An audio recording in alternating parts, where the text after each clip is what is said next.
Okay, so let's make this full screen. So I hope everyone had a chance to watch this video, right? So it's truly incredible how James Martin comes up with 952 as a combination of these number tiles, right? So he picks up a particular set of, I think it's these four numbers and 3 and 6, with which he comes up with 952. So what we are going to do in this lecture is look at how we can write a Prolog program that sort of explores um, what one way of coming up with the same answer, right? So which is exhaustively searching through all the possibilities and then coming up with the answer that satisfies 952. So what we're going to do is to pick up the same set of numbers that was chosen by James Martin in that round, right? So it was 25, 50, 75, 100, 6 and 3. And the point is to come up with the combination using these numbers and usual integer arithmetic. No fractions are allowed, or no multiplication by 1 and 0 is allowed, but we don't have ones and zeros here anyway. So what we are trying to do is to come up with this target number, right? Actually, the game is the goal of the game is to come up with the number that is closest to the target number. We will look at that after we look at coming up with the precise answer, right? So coming up with the closest answer is just an extension of the precise answer. But what we will do here is we will maintain a list of symbolic arithmetic terms, right? We will maintain expressions. And initially, we start with ground terms, right? A plain integer is also an expression. So initially, we start with the list which just has these values. And we will write a loop, right? We will write a loop where every time what we'll try to do is we'll see whether the head of the list evaluates, it's an expression, right? It's going to be some complex expression, whether that head is going to evaluate to the target. If so, we've succeeded. Otherwise, what we will do is we will pick two combinations, right? We'll just pick two elements from the list. We'll make a valid combination of that, the chosen two elements, and then we will push it back into the head of the list, right? And we will keep repeating this whole procedure until we succeed, right? That's the basic strategy. So we are going to either succeed if the head of the list evaluates to the target number, or we are going to pick two different elements. We are going to make a valid combination of those elements. We'll look at what those valid combinations are, and then we'll push it back into the head of the list. Eventually, if there is an answer, since we are exhaustively exploring, we are going to arrive at the answer. So here is how we proceed, right? So we write an evaluator which takes a symbolic expression A, just an AST, right? So we've seen some of this over and over through this course. So this will be some representation of arithmetic, right? An abstract syntax tree, which we will evaluate to get the integer B. And then we use this choose predicate to pick two elements from the list. The choose is written in a generic way, but we will only always use with so the idea is that choose NLRS holds if you can choose n elements from the list L, and the chosen elements are in R, and the rest of the elements are in S. So the order of the elements that appear in R don't matter, right? So that's the observation. We will always use 2 here, but here's the generic procedure for choosing n elements from a list randomly. And then we define arith op ABC, where A and B are some expressions, right? And C is a valid combination of A and B, right? So we will pick 2 expressions here, and C is a combination of A and B such that it is valid. So we'll see what that validity is. So here is our evaluator. Evaluator is not surprising. We've seen this evaluator earlier when we studied cut, right? So if you have plus AB, then evaluate A to VA, evaluate B to VB, and then C is VA plus VB. And we introduce a cut here so that the idea is that if the pattern plus matches, you shouldn't have to explore the rest of the rules here. So similarly, we do multiplication minus, which is subtraction, and div AB is dividing A by B, right? A divide B, right? So that's what we do here. And then this rule is there for constants, right? So once you have an actual constant, this rule will match. So evaluating 5 will yield 5, right? So that's what we have here. Let me clear all the outputs, and then we'll continue. So these 5 rules are loaded. Any questions on this one? So this is precisely what we had seen earlier. And we just have 2 additional operations, minus and div.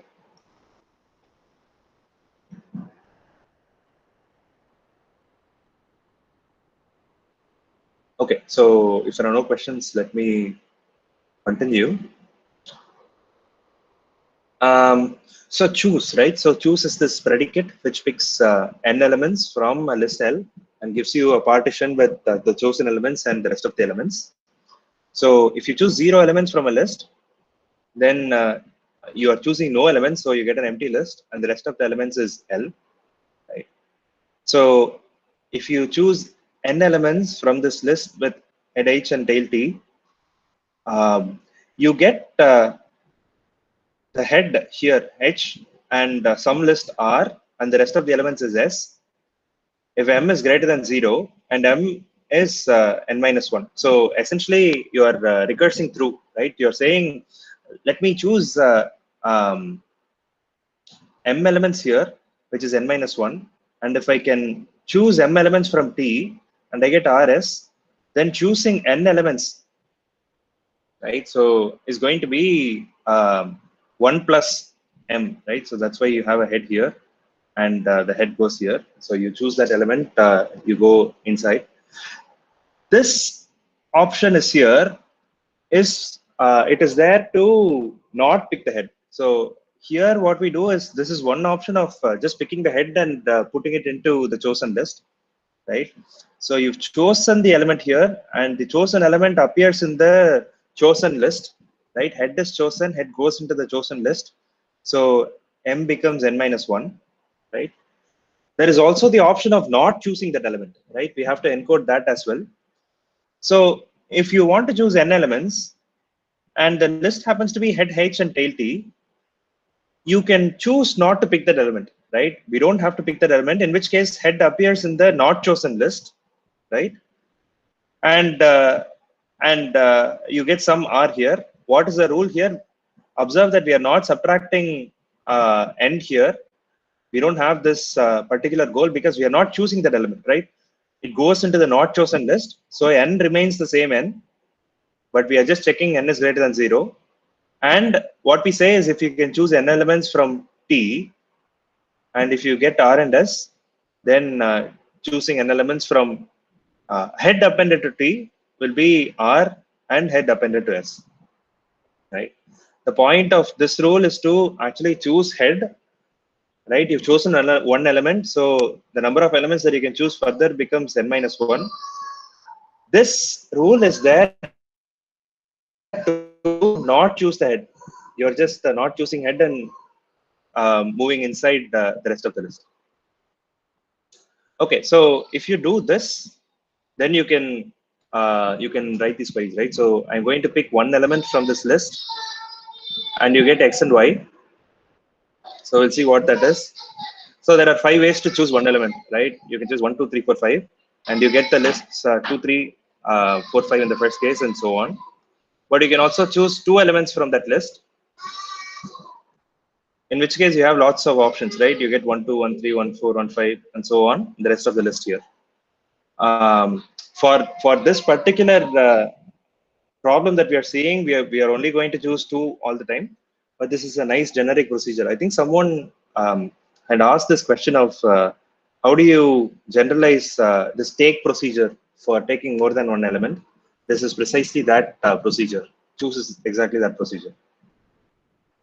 Any questions on this one so far? what will choose n elements from an empty list do? It will return false, right? Because yeah, choose n elements from an empty list. Let me change this. N elements from an empty list.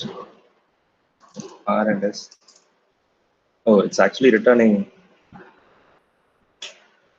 Let me see. 5 elements from a returns false. You can work it out why, right? So there are no matching goals, so it can't just pick those elements. I mean, that's the thing to do, right? You cannot satisfy this goal. You cannot pick five elements from an empty list. Try it out. I'm going to. Okay, I'm putting it back. Okay, so the next step, what we are going to do is to define a valid combination of arithmetic operations. We are going to use some helper predicates for that, just so that the definitions read nicer, right? So we write is greater AB. So both A and B are expressions, complex expressions. If you evaluate A, you get AB. If you evaluate B, you get BB.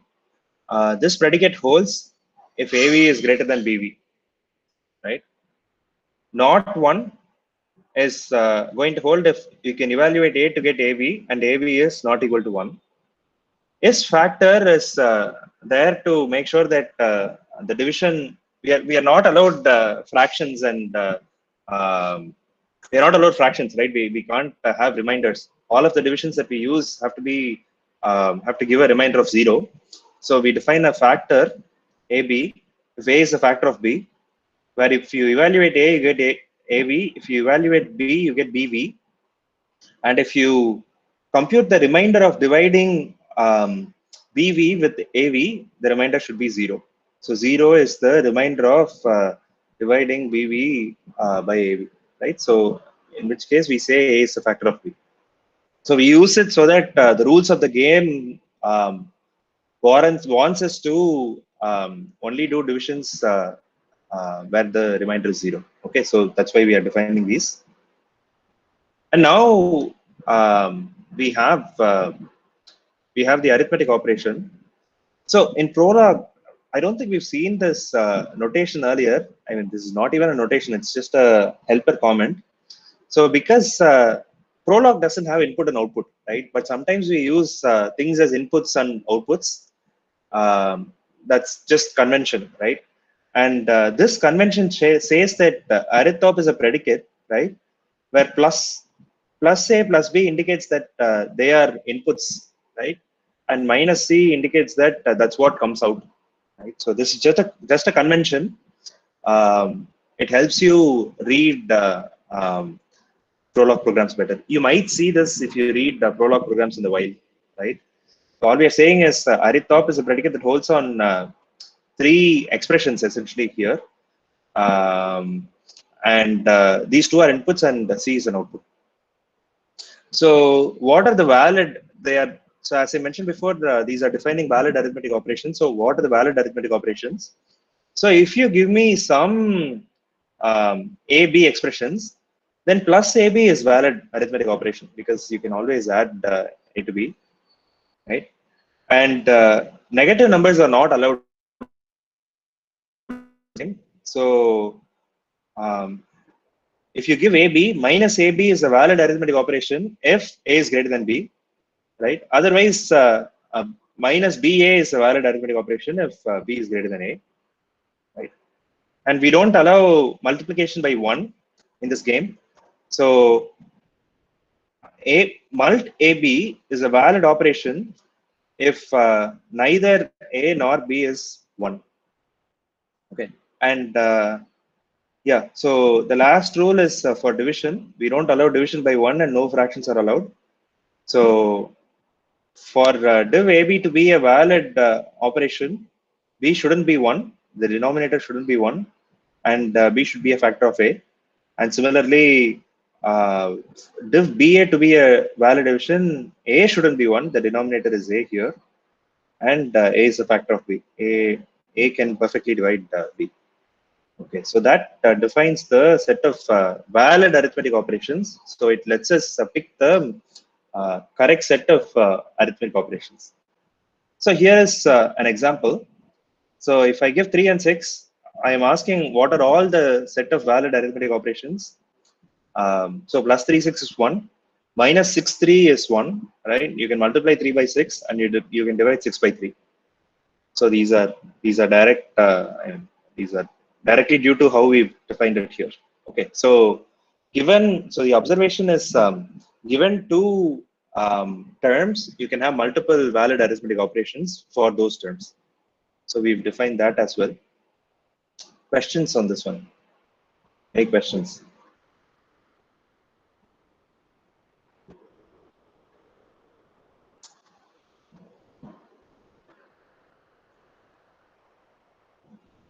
Okay, no questions. So let me. So we've built up everything that we need for doing this countdown game. Okay. So what is the countdown game going to look like? So the countdown game, you are given a list of numbers initially, right?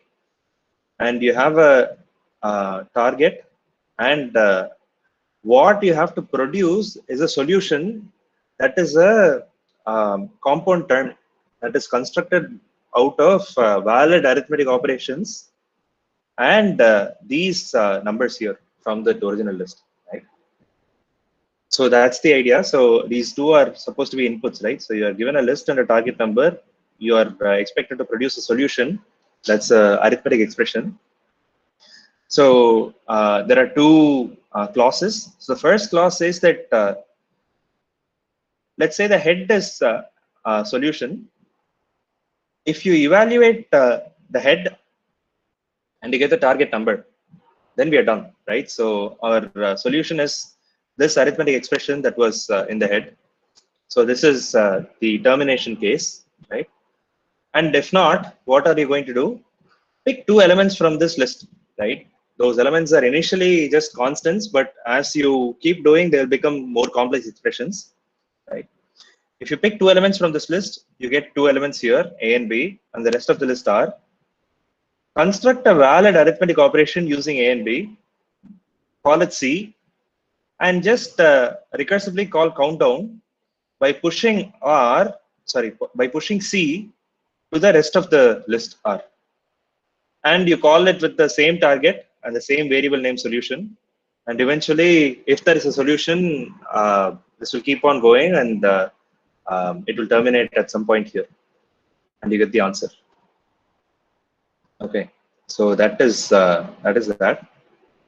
And here is the actual question that was given for James Martin. So these are the standard numbers 2550, 7500, and then you get 63. And this was a randomly generated number, right? 952. And we're asking for what are the question is there a valid combination of these numbers to get 952, right? And then if there are multiple answers, Prolog is going to get us multiple ones. So I think James Martin, so typically contestants get 30 seconds to answer this query. Our program is also taking a little bit of time, right? It didn't take 30 seconds, but it came up with a lot of answers. One of these answers is, I don't remember which one. One of these answers is what James Martin actually came up with. So this is a non-trivial problem, right? We are searching an exhaustive space here, and then we are trying to come up with a nice answer.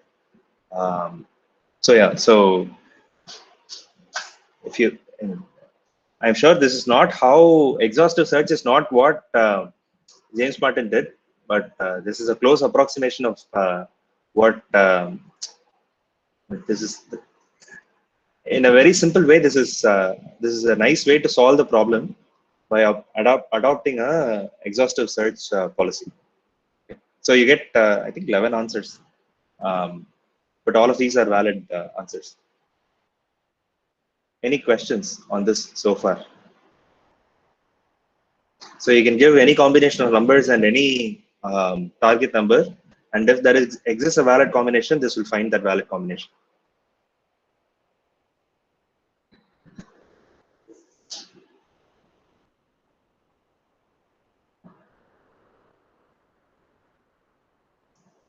Okay, so there isn't a valid combination. Sorry, there isn't a question. So let me move on. So the actual rule of the game, right, is is to come up with the closest solution. So there will be two contestants if you had watched the video, right? And in that particular instance, James Martin came up with 952, and the other person came up with 953, right? So that's one off from 952, and the typical rule of the game is that whoever comes up with the closest answer is the it gets the points for that particular question, right? So what we are going to do now is to find the closest solution, right? So it is not always possible that you give some answer, you give some target, and you can always produce a valid combination. We want to find the closest one there, right? So this is what we are going to do. So we will build it up there, right? So first thing we want is a predicate called difference that computes the difference between two integers. Um, so given x and y, right? D is x minus y or D is y minus x. Okay. So here is the result for D. So if I give 3, 5, I say 2 is the difference, yes, 2 is the difference, and 5, 3 is 2 is the difference, yes, 2 is the difference. And you can give x here. You get both the answers. But what we will try to do is to always give the concrete value for here, the last argument. So we only care about positive differences. But anyway, so that's the idea. So that's diff 2. And the other thing that we will use is so the overall strategy is this, right? How did we come up with the solution for countdown? We said we will give a particular target, and then we'll try to compute um, the combination of these expressions, which will give us the target, right? What we will try to do now is to find the closest solution, right? So we will sort of say, rather than trying to compute the precise target, take a target and a delta, right? And try to come up with a solution whose whose difference between the target and the solution that you've computed is delta, right? And we will iteratively expand the search space. So initially we'll set delta to be 0. So we'll look for the exact target. Otherwise we'll look for 1, look for 2, look for 3, and so on, right? And for this procedure, we want to be able to generate numbers from 0 to some bound, right? So we write this procedure called gen. And the idea is that gen generates values within given bounds inclusive. So it takes a start and an end, right? And it generates possible values which are, I mean, it generates all the values which are between S and E, inclusive of S and E. So how do we define this predicate? So we say gen SES holds because that's the starting element, and we are generating numbers inclusively. So SES holds, and we say gen SEP holds if S is less than E, right? And S2 is S plus 1, and gen S2 EP holds, right? So the idea here is that this will this initially given some range 0 to 5, this will generate 0, and then the second call will go here, and then you'll generate 1 to 5 here. So you'll generate 1 as an answer, 2 as an answer until you get to 5, right? So that's the idea here. So and you might think these procedures are more general than what is required for this particular problem, and that's the intention, right? So we are sort of writing down more generic procedures so that you can see how these procedures can be written, but also use them in this bigger problem that we are trying to solve. So if you ask generate all the numbers from 0 to 5, it generates all the results inclusive of 0 and 5, right? So all the numbers that are between 0 and 5 inclusive. Okay, so that's generate.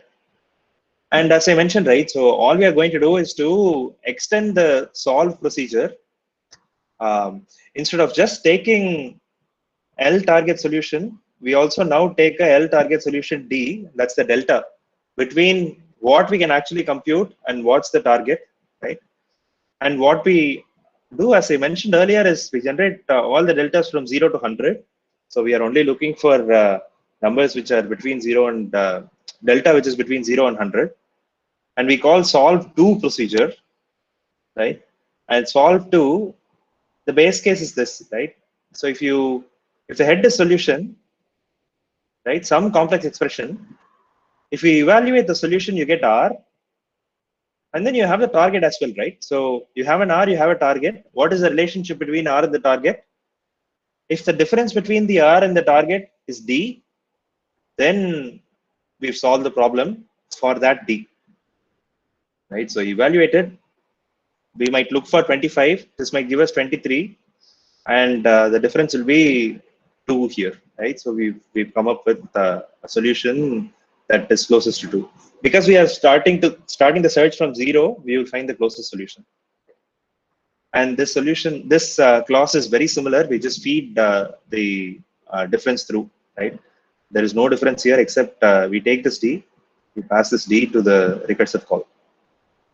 So if you do this, you can get a solution for 959. Okay, so this is the same set of numbers as what we had earlier. Instead of having 952, we have a 959. I want the answer. I also want the delta, right? So if you run this, it takes some time.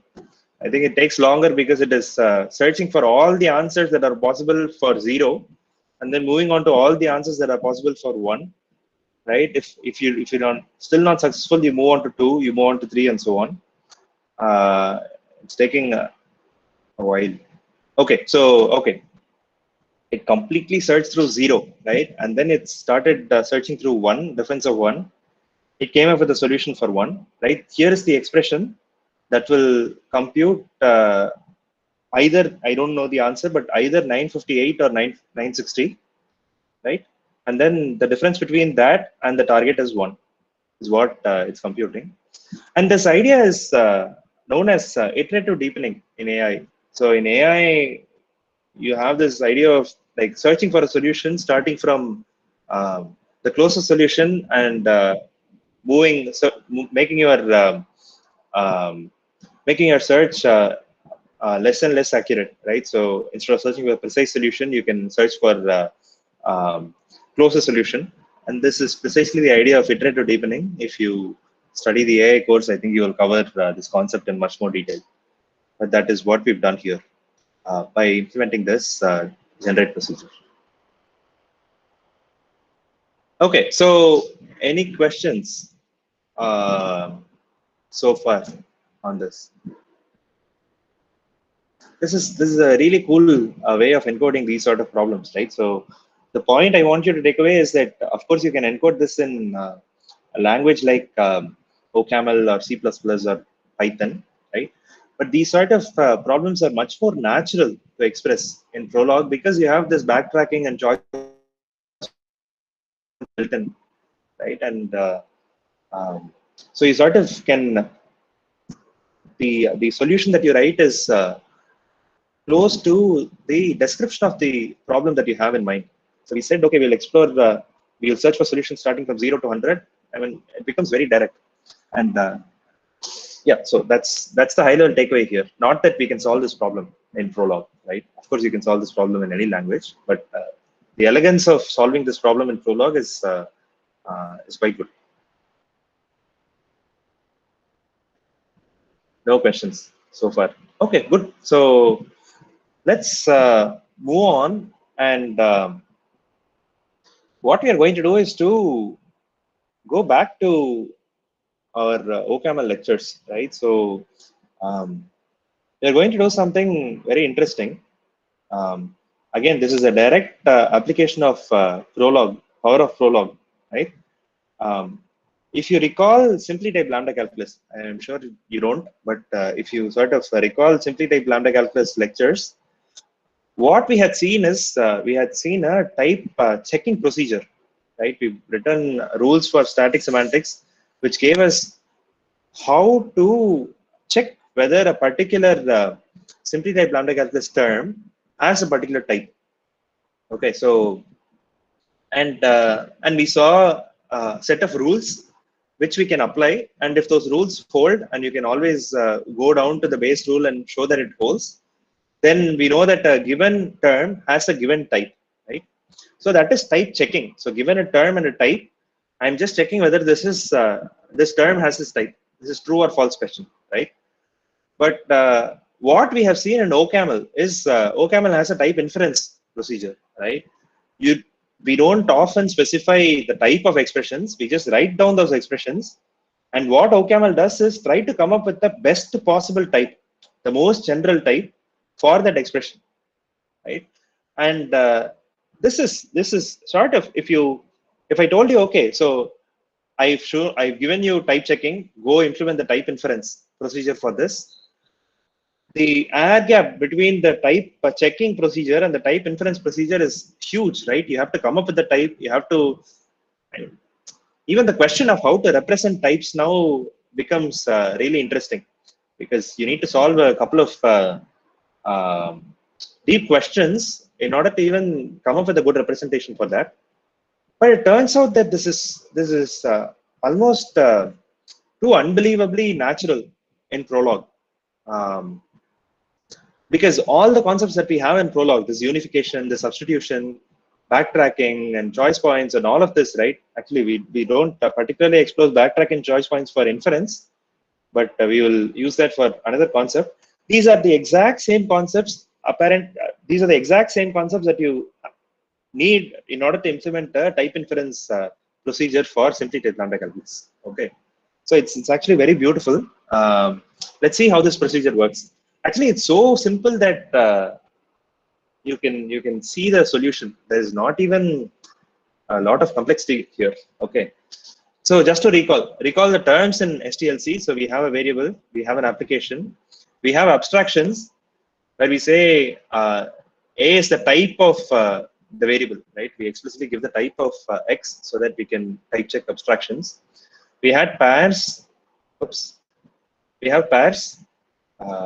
And we had first and second primitives to extract the first and second elements of a pair. We call this projections. And we have a unit value, right? These are the terms that we saw in STLC. And we had these type checking rules. So we said, so how does a type checking rule look? So you have a gamma, which is the typing environment, right? And this tilde says under this gamma, this term has this type, whatever type that appears on the right hand side.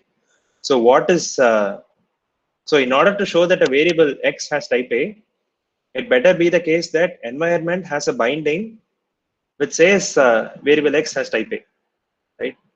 Environment is like a map that maps from variables to their types. And all we are saying in this rule is, in order to show that X has type A, it better be the case that environment has a binding which says X has type A. So under any environment, unit has type 1, right? Type unit. Maybe I won't go through everything. We'll just see, say, applications. In order to show that under the typing context gamma, the application of M to N has type B. In order to show that, we need to show that under gamma, M has type AROB. M is a function type under the same gamma, right? And N has type A, right? And so that the argument can match the type of the expected argument here. And then evaluating that, you get B. And maybe one more. So in order to show that lambda X A dot M has type AROB, we know that this is an abstraction, so it has to have a function type. In order to show that it has the particular type AROB, show that we need to show that under the gamma extended with the binding X colon A, so you are extending the map with one more binding, right? We are extending saying, okay, take the original map, add x maps to a in that gamma. Under this assumption, if you can show that the term, the body of the lambda m has type B, then this whole term has type A or B. So this is how we've defined it. We've gone through it. This is what we studied in STLC. Although we didn't do any programming assignment on it. So this is just so that you can refresh it. But there is nothing new here. I've just copy pasted the exact same slide over here. Okay. So as I mentioned, right? So jumping from type checking to type inference. So STLC rules are presented in a way that you can easily do type checking, right? So in order to show this, you need to show this. And in order to show this, you recursively try to apply one of these rules until you get to either of these rules, right? Which doesn't have any premises which you need to show. And if you can show all the way up to this bar or unit rule, you're done, right? For each of those branches. So there will be multiple branches here. There is a branch here. There is one sub goal here, another sub goal here. So you need to show all of those sub goals hold, and if you can show that, then then you can show that the given term has that given type, right? So if you pick up Benjamin Pierce's book, right, and you sort of look at type inference. So Benjamin Pierce, the Types and Programming Languages book is very good when it comes to explaining type inference. It introduces newer notations, right? It says, oh, you need this thing called type schemes. You need this notation called unification. You need this idea called type substitution, and all of these new terms. But the observation is these are the exact same concepts that are in Prolog, right? Type schemes that are introduced for type inference in STLC, we haven't seen type schemes, but take my word for it, they are the same as Prolog terms with variables, right? Where these terms represent types. And unification is Prolog's unification. We've seen how to do unification. We actually know how to do unification because you're going to implement unification in your last lecture. And we also know how to do substitution, right? Substitution is again you're implementing in the last lecture. These are the exact same ideas that we have here. So we actually know how type inference works. We just haven't put it together yet. So my secret plan, right, of not teaching type inference is teaching you Prolog and then teaching you type inference through Prolog. Actually, I'm just kidding. That was not my plan, but it works out really well, right? So it just, you'll see that it works out really nicely. So one thing we actually get from Prolog is that simply type lambda calculus has simple types, right? There is no polymorphism. There is, your identity function does not have the type alpha to alpha, right? But because we have type schemes, essentially variables in terms, we can infer polymorphic types for our terms.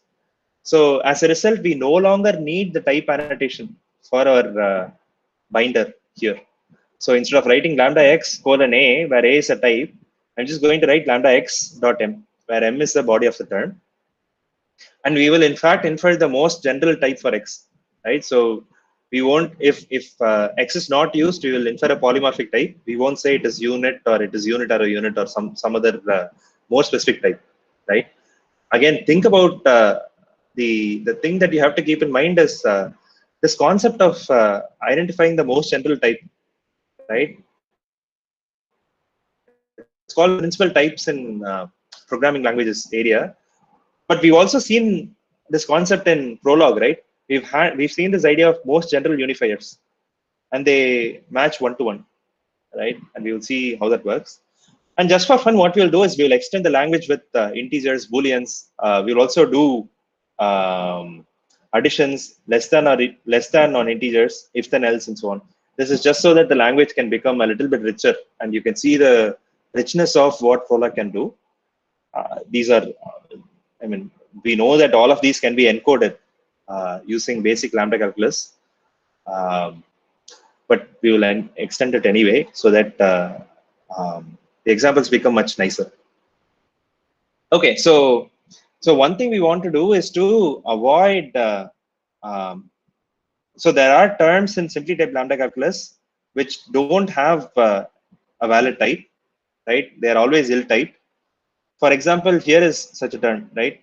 So lambda xx is a self-application. It's taking x as a function argument and applying it to x itself. If you type this in OCaml, it will be invalid. We've also seen that this is not a valid simply type lambda calculus term. We want to classify this as ill type, and as a result, what we'll do is we will enable occurs check and we'll set it to true. So we won't unify infinite terms. This particular term will have an infinite type because it's an this appears at the function position, so it has to have an arrow type, and x also appears at the argument position.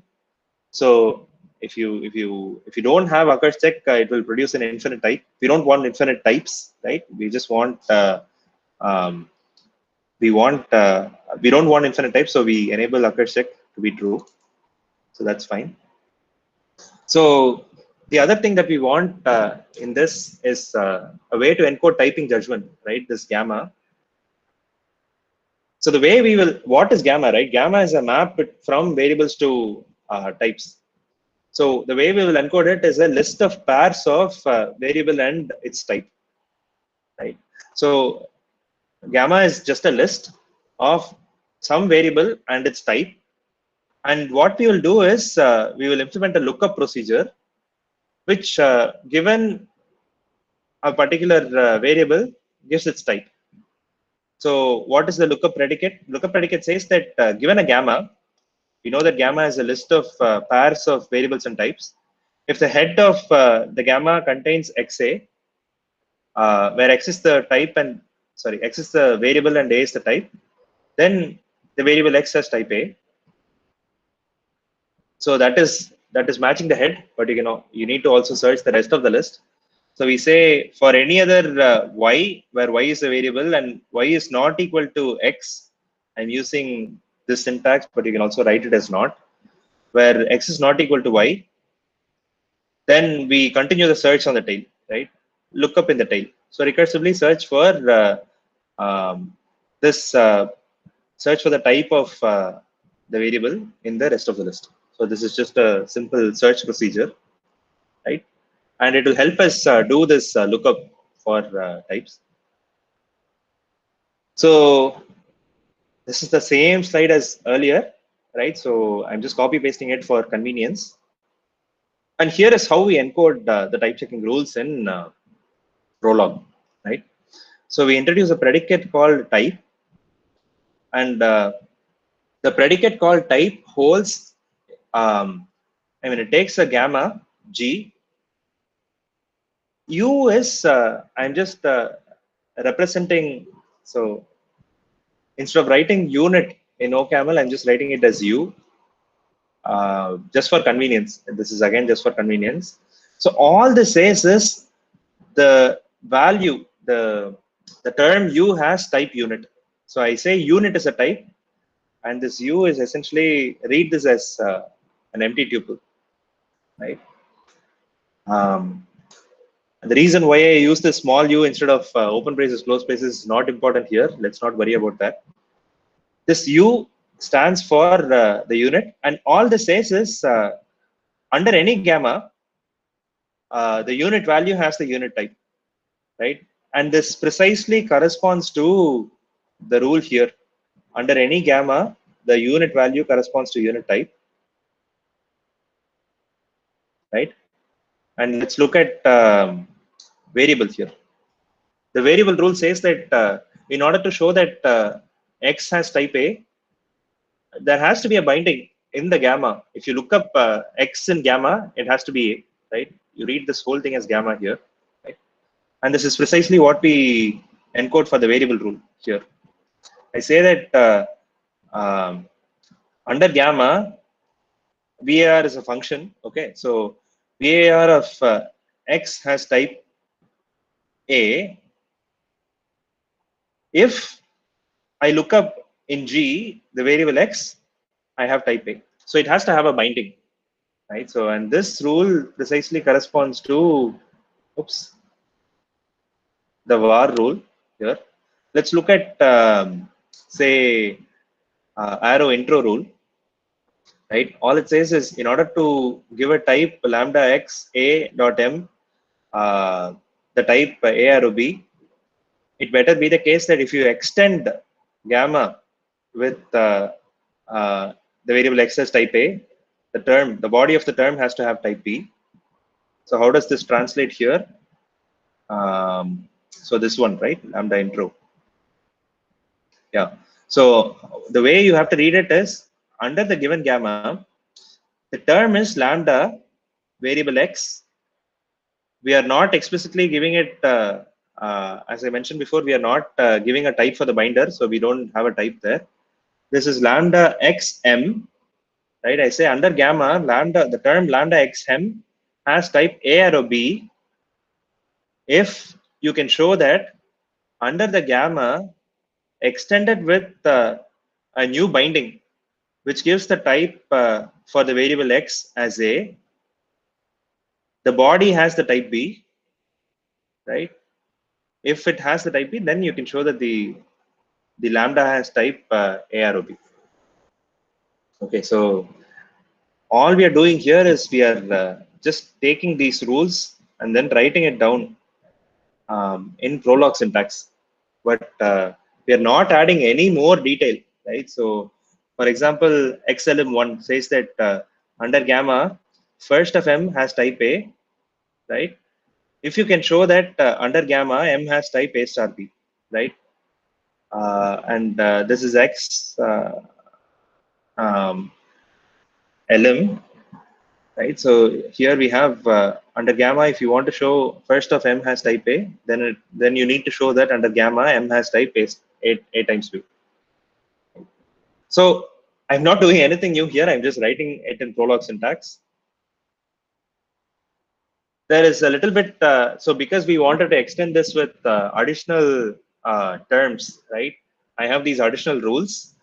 I say that under gamma, x has type integer if x is an integer, right? So this integer is a predicate in Prolog. I'm using the integer predicate in Prolog, and the idea there is that this integer predicate only holds if x happens to be an integer. If x is not an integer, it will not hold. Okay, so this is giving the type for constants in uh, our lambda calculus, right? When you see 5 has type integer, and this rule is the one that is used there. So when you see 5, it will take 5. If it is exactly an integer, then we say that the type of that is an integer. The type of true is bool. The type of false is bool, right? And if you, the type of a plus b is an integer. If type of the a is integer, b is integer. Type of a minus b is an integer. If a is integer, b is integer. Type of a less than b is boolean. If a is integer, b is integer. If then else, you read it as this is the condition. These are two cases, right?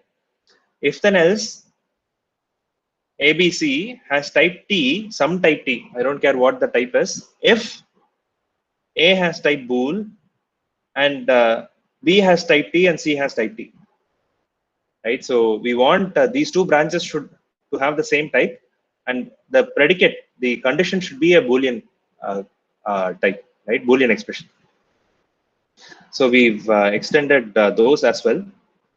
So let me run this, and let me also add these predicates. And I write a helper predicate, which because when you type check certain terms, right, the initial environment that you're going to give is empty. So I define this helper type 2 predicate, which takes a term and a type and calls this type 3 predicate with an empty environment as the first argument and the same type, term and type, right? So I've defined everything. Let's look at certain examples. I think this is what will make it clear.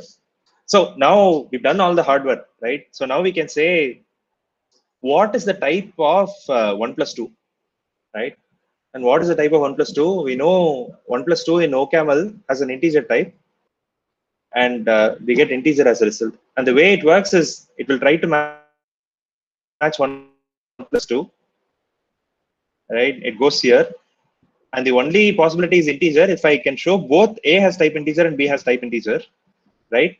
And it goes into this rule then. 1 is an integer, so it has int type. 2 is an integer, so it has int type. And hence, I can show that the given term, the original term, has type integer, right? You can look at more complicated examples as well. So this is what I've written down here is basically this term. So it's a function that takes two arguments, x and y. If x is less than y, then return x plus y, else return x minus y. Because I'm using x and y in these places where integer is expected, we expect both x and y to be an integer, right? And this to be a function that takes two arguments. X and y both are integers. And what is the result type of this function? We are doing x plus y here, x minus y here. So these two are going to be integers as well. So the type that you expect is int arrow, int arrow, int, right? So all I've done here is I said x is an integer, right? And consider y to be an integer. And give me the type of this term, which is lambda x, lambda y.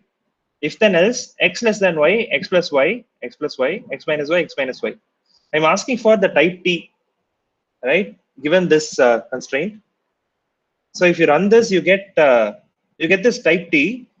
I mean, it says x is a variable, y is a variable, right? But the important bit is this type t. What our type inference procedure that we've actually written, we've just written type checking, but it works for type inference, right? It is actually inferring the type for this term. And the type that is inferred is int. So this is written in prefix notation, but if you sort of look at it in infix notation, it is int arrow, int arrow, int. And that's the type that we infer. And of course, we can, the thing that I mentioned before, right? We can infer polymorphic types as well. So here is lambda x of x plus 1. So the idea here is I'm extracting the first of x. So x has to be a pair, right? And I know that I'm also adding it with 1. So the first element should be an integer. I don't care about the second element. And the whole thing is a function that takes a pair, right? With first element being an integer and the second component being anything. I don't care what it is. And the result is going to be an integer, right? And that is what I write here. I write x equals bar x. Get me the type of lam x, first of x plus 1. What is the type t? And what we infer is actually a polymorphic type, right? So read it in the infix notation. So it's an arrow type. So we have int star some variable. So these the things that can go in here are any terms at all, any types at all. You read it as a polymorphic type. So int star some quote arrow int, which is precisely the type that we want.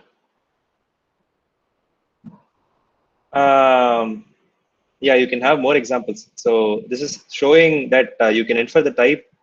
So this is basically an application. Takes a function, takes a value, applies f to x. And if you ask the type of that, this has to be a function type a arrow b, right? And this has to be a argument type which matches a. And because I'm applying f to x, I should get beta here, which is the one that I get out. If you run this, you can read it in infix notation. I mean, the notation is not readable, but the thing that you get is a arrow b, right? Arrow a arrow b. You get this type, and this is the same as this is equivalent to this type. If you just look at the OCaml meaning of this is the same as that one. So we can infer polymorphic types for arbitrary terms. But we cannot infer, I mean, certain terms of ill type, right? So if you try to infer the type of lambda xx, this doesn't have a valid type. So lambda x applied to x, it just returns false. It says, I cannot find a type for this term. And if you try to do something like if true, then 0 else false, this is wrong because both the branches should have the same type. If true, then 0 else false will also not have the type. Right? So anything for which OCaml rejects the program, we also reject it here. So the point to take away is that we've done no extra work other than just defining the type rules for type checking in Prolog, and we get type inference for free because of how Prolog does unification and backtracking and so on. Right? Um, so it's a really nice application of what Prolog can bring in for a real problem like this one, right? And with this knowledge, if you go back and read the type inference chapter in types and programming languages, things will become much more clearer. I'll stop here. I've taken far too much time, but we will see like one more extension of this, where the beauty is that Prolog doesn't have input and output, right? We wrote a type checking procedure which, given a concrete type, concrete term, concrete time, can check. If you make the type a variable, you get the type inference. If you make type concrete, the program a variable, you get program synthesis. Given a type, you can synthesize programs that have the type. And this just naturally falls out. We'll see some of the examples in the next class. I'll stop here. And any questions you can reserve for next class because I've taken too much time. Thank you very much.